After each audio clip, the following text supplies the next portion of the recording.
Sa kasalukuyan nga pong performance ngayon ng Phoenix Suns sa nakalipas na laro, unti-unti na rin naman nga pong nawawala ng gana ang kanilang star player na si Kevin Durant na maglaro sa team. At kapag nagpatuloy pa ito hanggang sa pagtatapos ng season, ay kumpirmado na ng isang insider na magre-request agad ito ng trade sa front office. Alam naman nga ninyo na kamunti ka na ngang ma-trade ito bago ang deadline last week. Hindi lang naman ito natuloy dahil sa kawalan ng asset ng mga teams na nakikipag-usap sa kanila.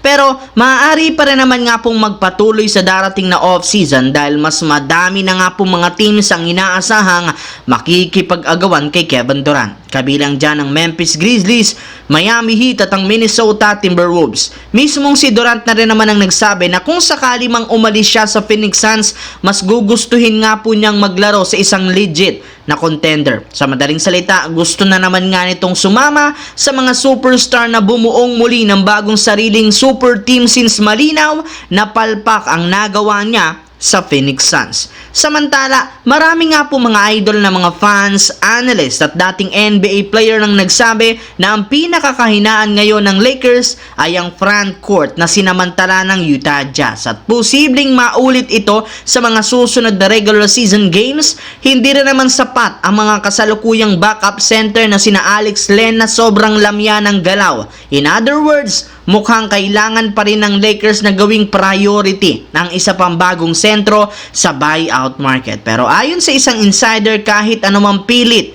ng mga fans kay Pelinka na kumuhang muli ng bagong sentro, hindi rin naman niya ito gagawin dahil wala silang nahahanap na magaling na sentro na available at pwedeng bigyan ng kontrata. Kaya nakapagdesisyon ang front office na gawing priority ang isang 3&D player na pamalit pansamantala sa nawalang pwesto ni Max. In fact, meron nga silang target ngayon at walang iba kundi si Josh Richardson na kakawave pa lang ng Utah Jazz. Kaya magiging madali na lamang sa Lakers na kunin ito sa mga susunod na araw. Sa kabilang banda, isang araw bago ang All-Star Game, nagsimula na nga pong mag-practice ang lahat na kinakailangan talaga nilang magamay ang laro ng bawat isa. At nangyari yan bago paganapin ang event kagaya ng 3-point contest, skills challenge at slam dunk contest. Base sa inilabas na balita, plano nga po ng NBA na gawing espesyal ang main event na All-Star Game. In fact, personal nga pong kinausap ng NBA Commissioner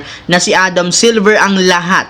Kung sinabihan niya ang mga ito na kailangan nga daw nilang magseryoso upang mas maging intense ang laro kumpara sa mga nagdaang taon. Hindi na rin naman nga po nagugustuhan ng liga ang competitiveness ng mga players sa All-Star Game na siyang nagiging rason bakit bagsak ang kanilang ratings. Kaya upang hindi sila malugi ngayong taon, kailangan nga pong magseryoso ang lahat. Ginawa na rin naman ng liga ang makakaya upang maging exciting ang All-Star sa paggamit ng bagong format na nakasalalay nga sa mga players ngayon ang magiging resulta ng kanilang mga laban.